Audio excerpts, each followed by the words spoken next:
All right, so today I had a job interview. Uh, it was kind of a weird experience. Not really sure why I even went to an interview like this. It was selling people insurance um, at a place called Globe Life. Uh, Honestly, don't know why I even went.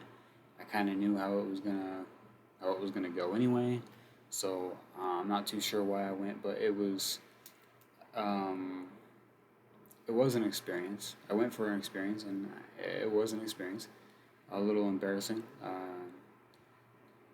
I'm not a very professional dressing guy. I don't own a suit. Like, I can dress pretty sharply, but uh, when it really comes down to it, that's not who I am.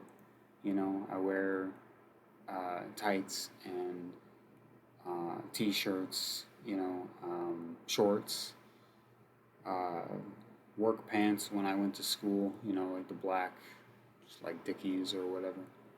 Um, so I know how to dress, but I don't own a suit. I don't own a tie, and everybody else that was there for the interview uh, was wearing a suit, a tie. You know, One guy had a briefcase. I'm assuming that had all his like folders and credentials and resume and everything in there. And and if I ever felt out of place in a situation, it was at that point right there. Um, Not to mention my gauges. My haircut. Like three of those dudes were bald. Um, so it was interesting. Interesting day today. Um,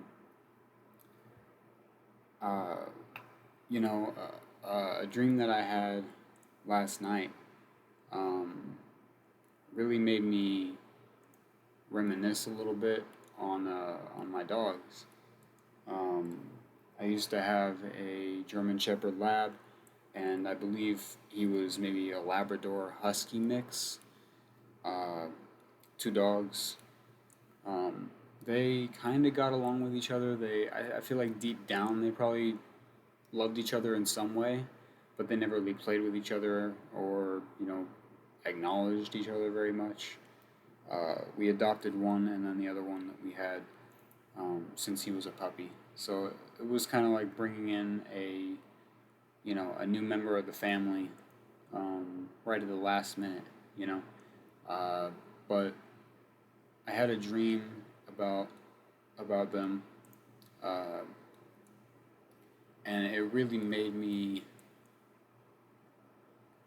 kind of sad. Honestly, I lost um, both of them last year, pretty close together. I would say maybe separated by a couple of months. They had to be put down. Um, Jericho, the one to go first, he had diabetes and he could like barely even walk. He was 12 years old, so he was kind of running on empty at that point. Um, so we lost him first, and then Remy, Remington, as his former. I think actually maybe that was the vet who named him that. I'm really not too sure. But yeah, Remy was the next one to go. Um, and the problem with him was I think he was just not treated well his entire life. He was a stray for a long time. He spent a lot of time in a kennel. His elbows were all like, you know, bare. It was just skin. Like the fur was not coming back. It wasn't growing back on him no matter what. His elbows were all kinds of messed up. But he was basically just old and ready to go. Um, I wasn't ready for either one of them to go. I was going through a lot already with my girlfriend at that point, so losing both of them was hard. Uh, I definitely like sometimes I'll think about them and man, it crushes me.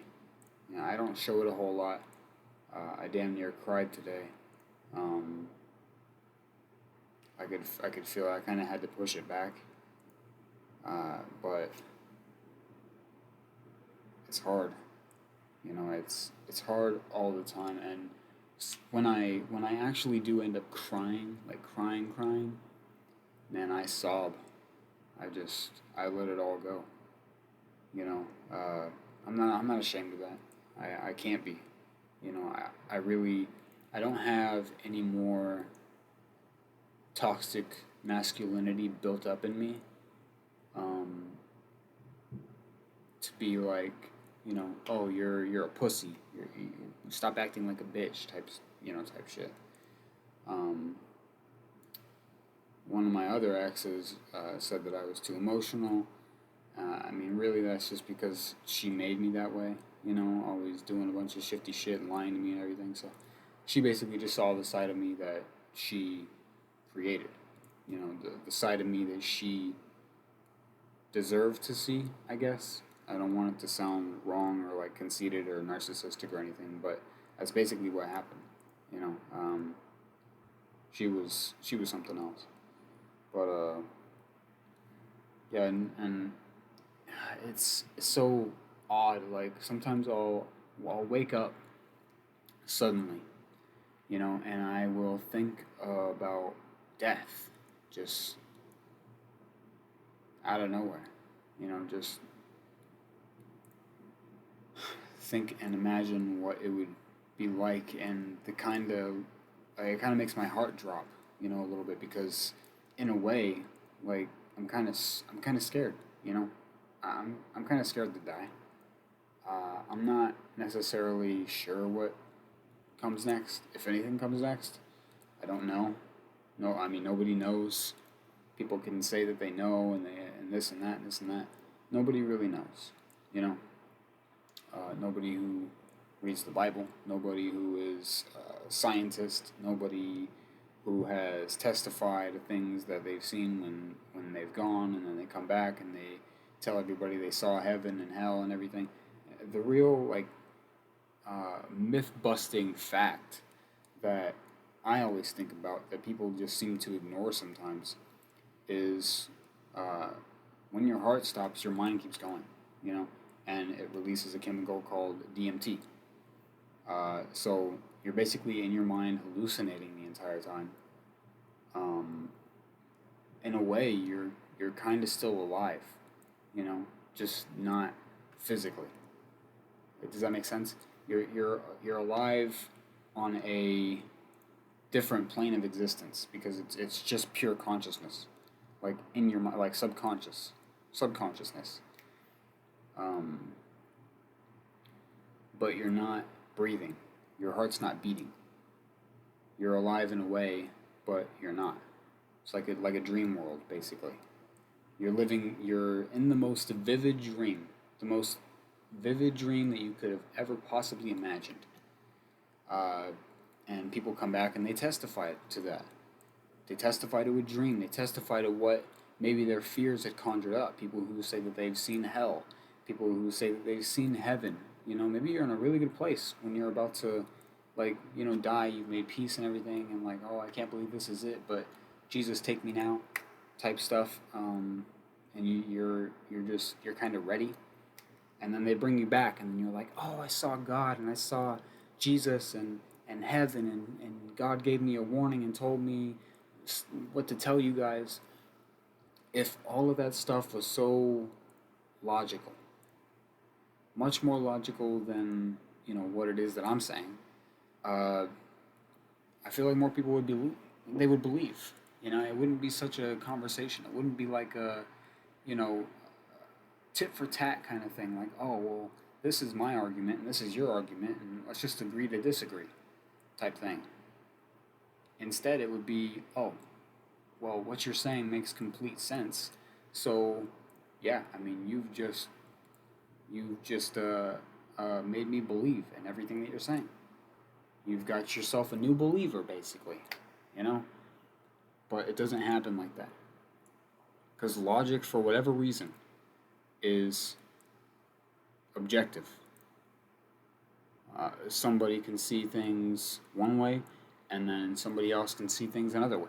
And truth is indiscriminate. You know, it doesn't matter who's telling you what or what's telling you this and that. Truth does not change. You know, and truth is not based on opinion. Opinion can be uh, influenced by truth, certainly. I mean, that's kind of what it should be. But your opinion does not make the entire truth unless you're actually telling the truth. And the only one that really knows that is you, or the people around you who are basically witnessing you lying. You know, I've witnessed my dad lie his entire life, you know, about uh, the things that he did when he was drunk. You know, like he wouldn't believe us. Like we're trying to sabotage him or something. Like, what do we have to gain from trying to sabotage you? We just want you to stop being an asshole. Is it really that big of a deal? I don't think so. And I've come across people like that my entire life. My entire life. And just, I mean, recently, just last year, my ex-girlfriend's dad. He's all caught up in his own shit and unwilling to let his daughter live her life. You know? I mean, granted, I'm not perfect. Okay, I've never claimed to be perfect. But I'll tell you what I don't do is I don't hit women. I'm not ever going to abuse a woman or like an animal just, you know, for note. Um, there's a fine line that I'm unwilling to cross morally because of how I grew up and what I saw growing up. You know, growing up, it was a living fucking hell, man. It was like you never knew what was going to happen in my household. You never knew if my dad was going to go off the fucking rails and hurt one of us or kick us out.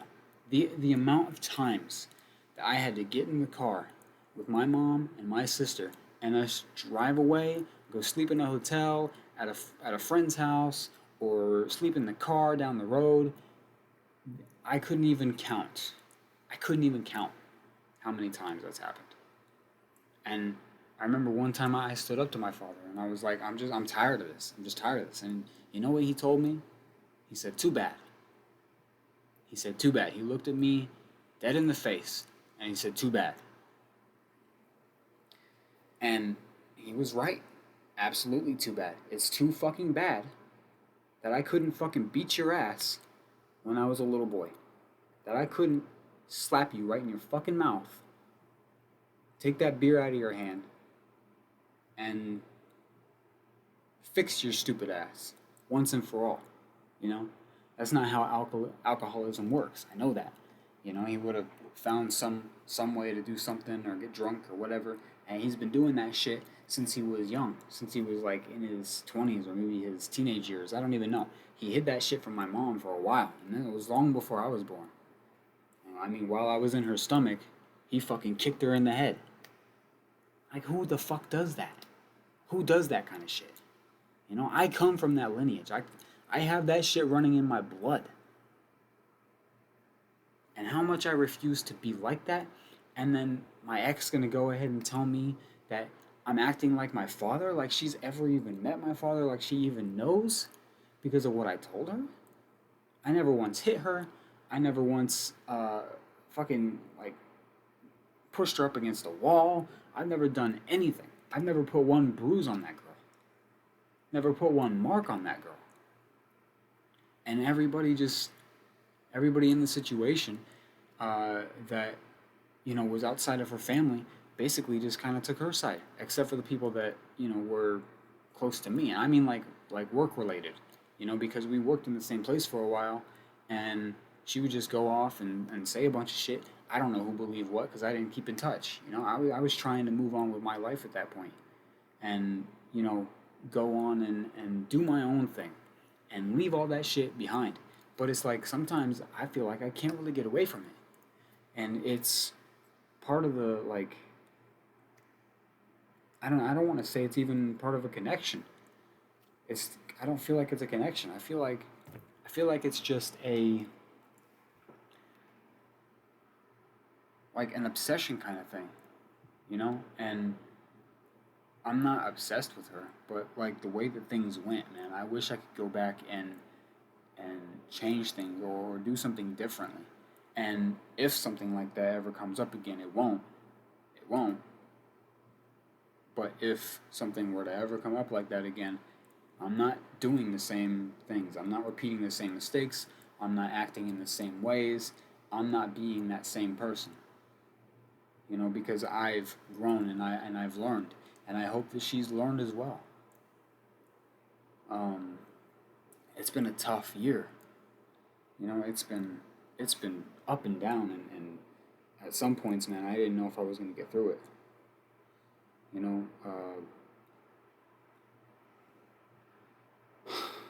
I know everybody goes through things in their life and stuff that really tests them.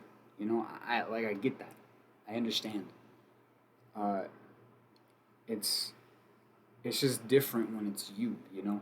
And unless you can really take yourself out of out of the situation that you're in and put yourself in somebody else's shoes and like see, okay, you know, it's possible to get out of this situation. It's possible to be better. It's possible to be happy. It's hard to find your own way, you know. I've had to live vicariously through my friends sometimes, you know, friends that I haven't talked to in forever. You know, friends that I still hold very near and dear to my heart, but I don't really know how they feel about me anymore. You know, I know that I'm not the same person. I'm constantly in motion as one should be. I'm constantly changing. Sometimes those changes aren't always for the better. Uh, I used to think that I grew up pretty, you know, cynical and like angry. Man, sometimes, like, as of late, man, it comes like very fast, pause, um, and then it goes away, but it's so strong. Like, the feeling is so strong. It's just like, I just want to break something. I just want to break something. I want to see it, like, crumble, you know? I know it's unhealthy. Of course, I know it's unhealthy. I don't know what to do. Sometimes it's it's like you're being tested. You know, you're basically being uh, put into a situation to see how you'll react. You know, and the funny thing is, you're putting yourself in that situation. Everybody looks to God and oh, God, why are you testing me like this right now? Why what did I do? What do you want me to do? You know, and what we really need to be doing is looking in the mirror or looking in a camera and telling ourselves, hey, you're doing this to you. You're testing you. Everything that is happening to you is not happening to you, it's happening because of you. And break that cycle. Get out of that cycle. Move on to better things. It's possible, man. I know it's possible. I have seen visions of brilliance. I have seen it. But then I get caught up so much in every bit of insignificance that I live. All the mediocrity, all the obscurity. And my life is not, it's not that bad, man. It's not that bad. But I crave something more constantly. And I just don't know how to get it. You know, I feel like I'm just sitting still. Like I am on this, you know, big old world, this gigantic blue rock, and it's moving, and I'm just sitting here still, not moving an inch, not moving a foot, damn sure not moving a mile.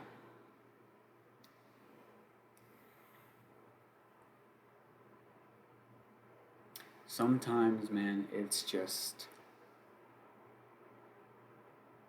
depressing. It's depressing to look at where I was last year, which I mean, I was unhappy last year. I was extremely unhappy, but I was happy at some points. But the other points, man, I was at such a low. And then I get to this year and I'm thinking, okay, it's going to get better. This year's going to be different. Everything is going to start coming, you know, uh, coming into play, and I'm going to be able to do more things, and I'm going to be a different person. I'm going to do this, I'm going to do that. And I falter. I don't do anything. I don't do anything. And then I end up coveting the things that don't really matter in the long run. Things that aren't making me money. Things that aren't making me a better person. Things that are just, they're things that I do. That basically, it's just time killing. I just kill time. I've been killing time this entire year. All the way back since fucking last year in September. I've been doing nothing but killing time. The fucking army didn't want me. The fucking Air Force didn't want me. Nobody would give me an interview. I went through refrigeration school. I got all my certifications and everything. Nobody wants to give me an interview. Nobody wants to hire me. Like, I don't get it. I'm not putting that shit into the air. I know, what has been is not always going to be. But right now, and what I'm explaining, what I'm experiencing is just nothing. I can feel like something's going to change, Like, sometimes you can feel it. You can feel it, like, building up, like, oh, okay, I see it. I see what's going to happen. Something's going to actually, change, and I'm going to see results. I can feel it. Uh, but it's just not there yet. And I want it to be there. I don't care if I got to move out of Arizona. I don't care if I got to, what I got to do. But this place that I'm in my life, emotionally, mentally, just everything, man. I'm over it. I'm done. I want a wife. I want a kid. I want a house. I want a car. I want a career. I want all of these things. And I don't think it's like, out of the realm of possibility. I'm not asking for a unicorn. I'm not asking for a leprechaun to show me to the gold. I'm just asking that the universe help me. I don't want it delivered on a silver platter. There's no fun in that. I like a challenge. But I don't know where to start.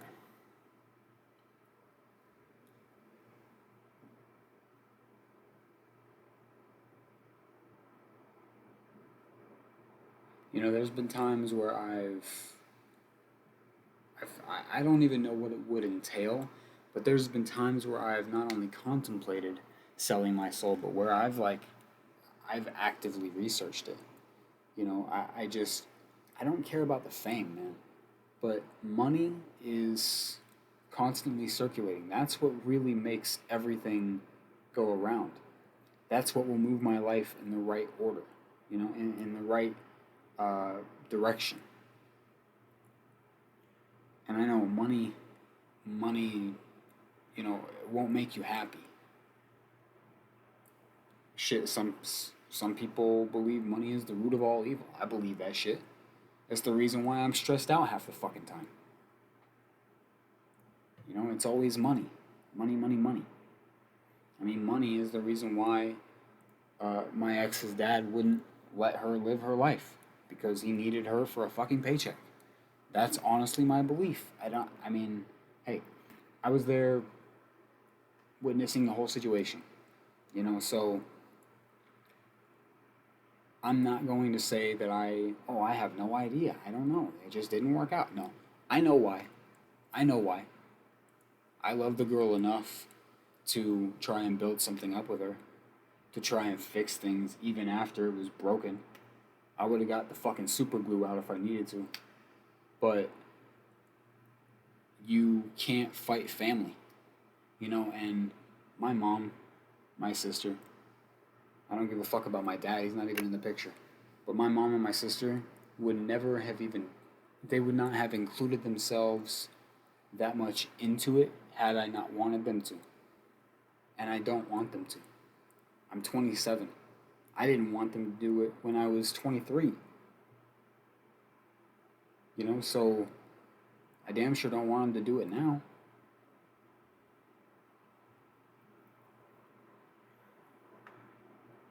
I mean, I don't know.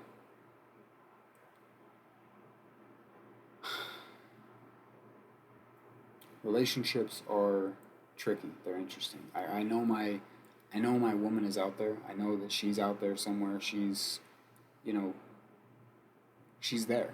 But where and how? I mean, fuck if I know, right? Fuck if I know. I wish I had a crystal ball. Man, it's always a lot easier when you have a partner in crime, right? And if I could just do something to get to where I need to be in order to move my life along in the right direction and actually make some progress, man, I would be happy. I would be ecstatic.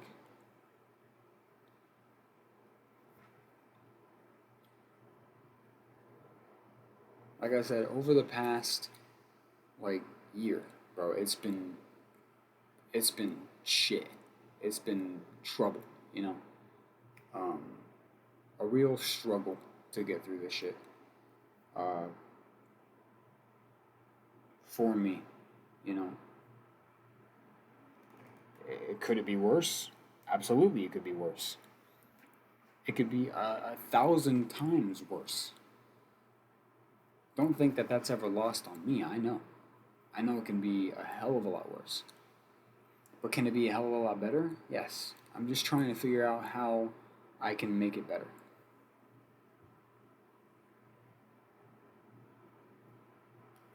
I mean, my confidence is a lot better than it used to be, and I mean, that's saying a lot considering where I even am in life right now.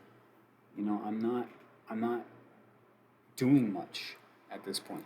But had I, gotten a job or a career or, you know, just something to make money, a side hustle, I don't know.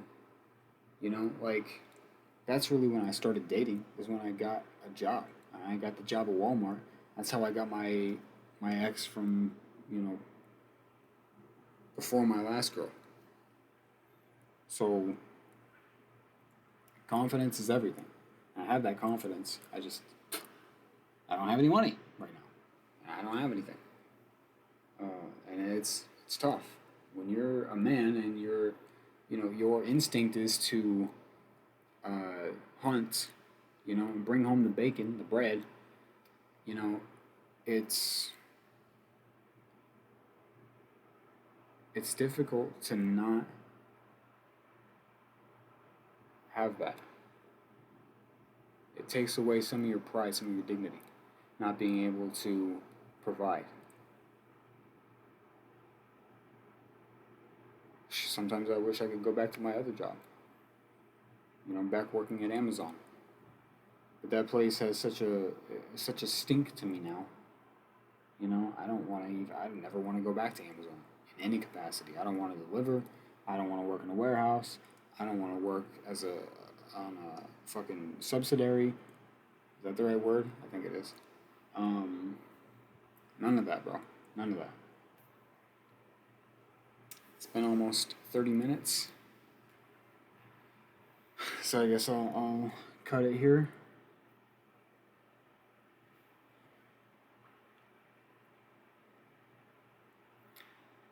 I mean, this is the third day in a row that I'm recording a video for the video logs. So I'm not picking my nose. I'm scratching the outside of it. But yeah, y'all don't care. And future me doesn't care either. But I'll see if I can keep the streak going. I'll make a new video tomorrow, probably. Just kind of working through these issues and talking about these things that normally I would only talk about through my lyrics. But yeah, thank you all for watching. If you're watching, and if it's just future me, then sup, OG dog. I'm an idiot. Don't worry about it.